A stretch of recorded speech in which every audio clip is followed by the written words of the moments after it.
Chijoke, as a political and social analyst, and of course, a corporate consultant joining us from Canada. Hello, Chijoke. Good morning to you.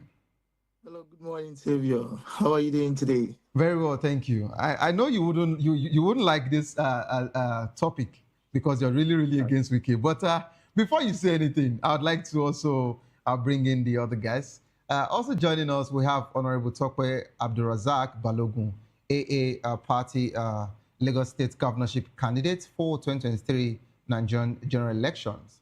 Hello, Honorable. Good evening. Savio, good evening. Good evening. You're welcome on board. How are you doing today? I'm good, fine. All right, so with Nigeria.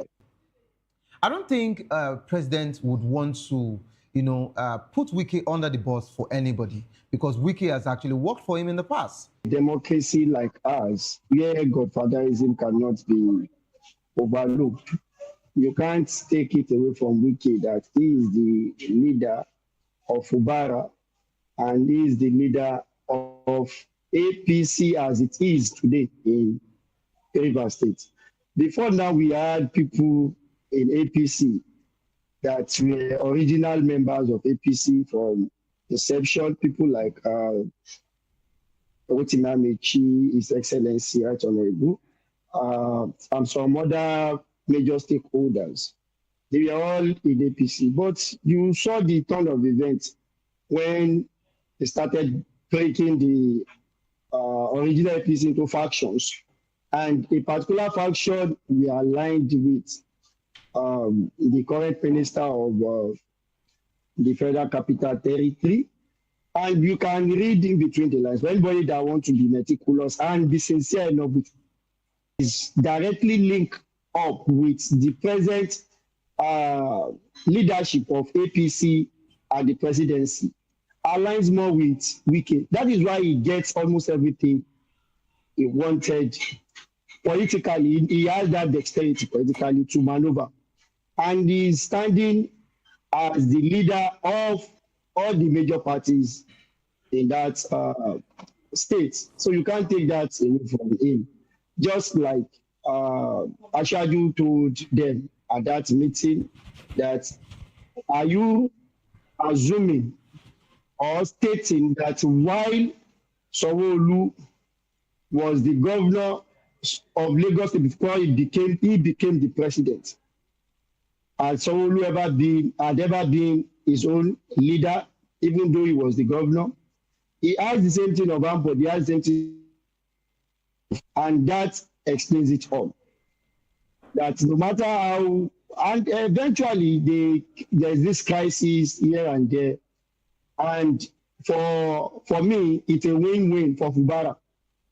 The major person that has gained most in all this imbroglio is Fubara, because he eventually had the opportunity to create a niche for himself, no matter whatever percentage of political like this, or decision that is to be taken in Rivers today. They will count him as a standalone group with his own people, whatever percentage they are giving to them. There is no winner takes all in this situation, where at the end of the day, Wiki will not dictate to him. He has a level of freedom. But then, you can't take it away from Wiki that he is their leader. I personally don't like what is happening, but the reality must be faced. Honorable, yes, talking about your reality, I think I would beg to differ as regards to you saying that he has some sense of freedom or even has freedom. Do you know that there is an implication now with that presidential statement? Now, if you are saying that he has freedom and the president has instructed Fubara to recognize Wiki as the political leader in Rivers State, do you know what that means? And I believe you're a politician. So it means that he's back under him, regardless of whatsoever. Wiki will still have to call the shots. You see, calling the shots in a situation where it will be 100% shots, and in a situation where it will be broken, which one will he take? It's either he loses it in totality, or he takes the share that is given, because the truth is everything is working against Fubara. at the moment, if you want to face what our democracy has been structured to look like, you can't have all the House of Assemblies working against. If you look at what happened in Lagos, I want to use that just like as a similitude to what is currently happening at Rivers. We had the case of Obasa. Everybody in that House of Assembly wanted him out, or most of them wanted him out. And tacitly, we understood the body language of the state governor too. But in the long run, you see what eventually happened. In fact, if the state governor had not possibly had people begging on his behalf and the likes, he might be impeached. It doesn't take, see, people that designed the political structure are designed in such a way that some people can manipulate the system if they have the larger majority or people at the legislative arm.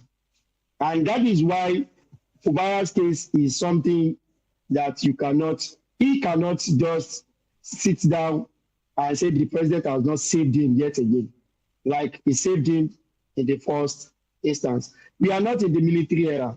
It's not an issue of might here. It's an issue of what the constitutional provision has made. If he had had the majority as the House of Assembly, legislative and having a majority number supporting him, he may say, yes, he's standing on his 2 foot, 2 foot he has a feet to stand on, 2 feet, and he can say, yes, as I am, I can go all out against the establishment in Rivers State and still stand his ground. If you look at all those governors that had successfully went against their godfather, or let me say people that brought them on board, they first made sure that they had a majority part of the House of Assembly supporting them. And that is the only way out for them to establish their own hegemony. Else, they will be rubbish, they will be impeached, and nothing, heaven will not fall. See, at the end of the day, the larger political interest of the president is to get Rivers to support him in 2027 election. And if you understand what we call interest in politics, anybody can be the sacrificial lamb. Anybody can be the sacrificial lamb. So are you saying that Fubara is the sacrificial lamb here? Well, Fubara taking it on, acting as the number one is what he had to sacrifice. He is going to eventually taste governance, possibly for the next 2 years. And you see, the president was very tactical that 2027 should not be discussed now.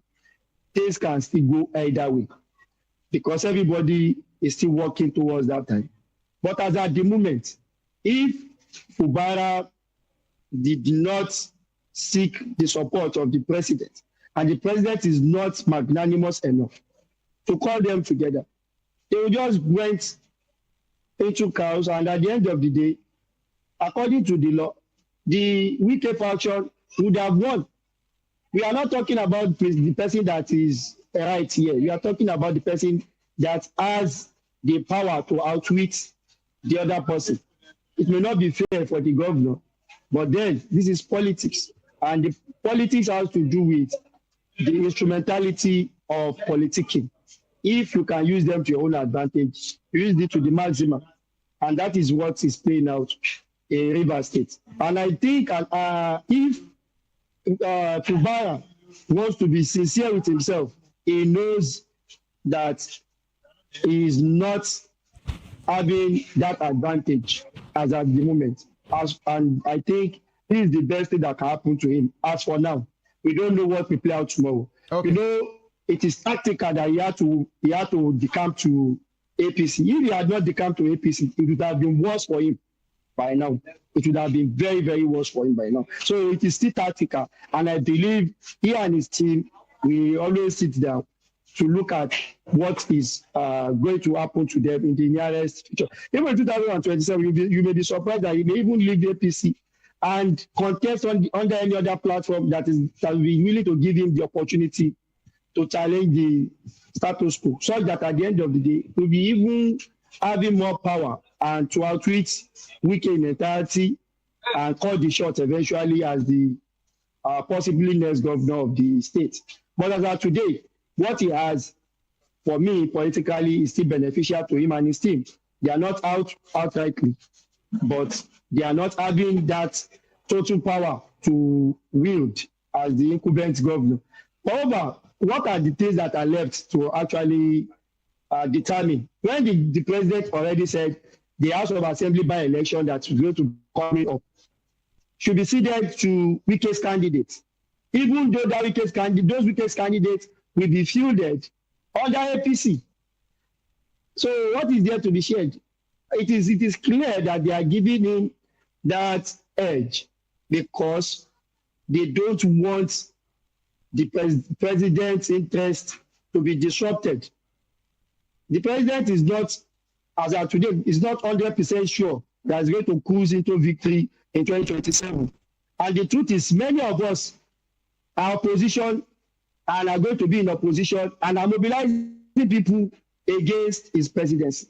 Okay. So he knows what is at stake. Okay. And he has to bring both of them together. I'll come to the situation of you being an opposition and, of course, what your party, and the likes of other opposition are actually, putting in a structure. But you heard Chijioke venting as regards to a wicked situation. But don't forget that I actually said I was going to talk about, the exploitation that APC is actually doing with the opposition party presently. And of course, to also ask you, what are the structures put in place, by the opposition party to go head-to-head with the ruling party? Because if you look at the whole situation, if you look at the whole ball game, you would agree with me that every major political opposition party, as we speak, are having internal issues, and it is not really making sense.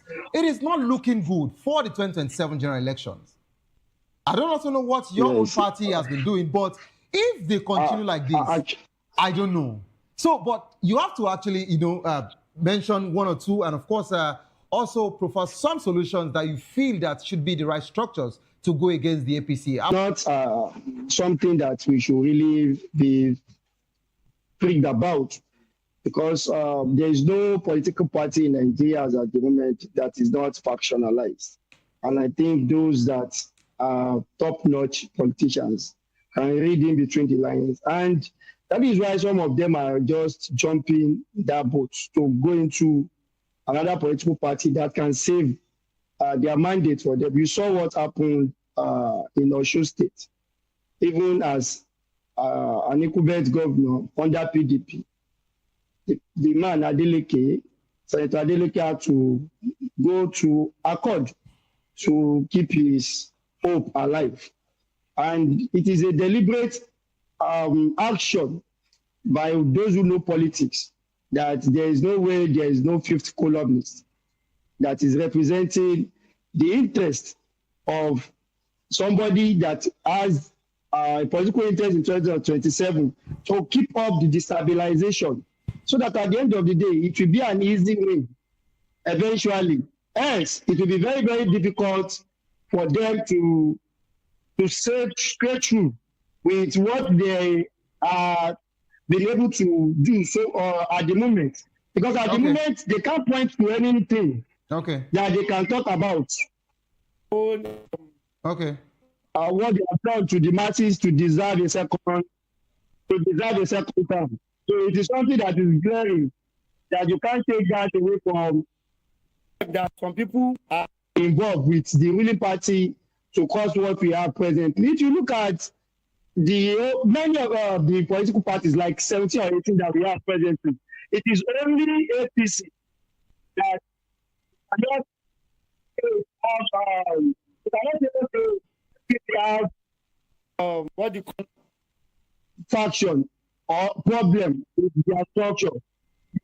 All of that is having problems with their structure at the moment. Honorable. So, and this is something that has to be looked into deliberately. So, for me, I believe all those people that are top-notch politicians, they have seen this, and they are going to work it out. I am part of people that have been clamoring for coalition, and in some days or months' time, you will see me becoming very vociferous about what the coalition should do and what they should be working, and we will be doing it, some of them practically, so that it can eventually spread. All right, and thank you so much. We can go headlong. All right. To fight the status quo. All right. For the masses' interest. All right, thank you so much, Honorable, for being part of the show today.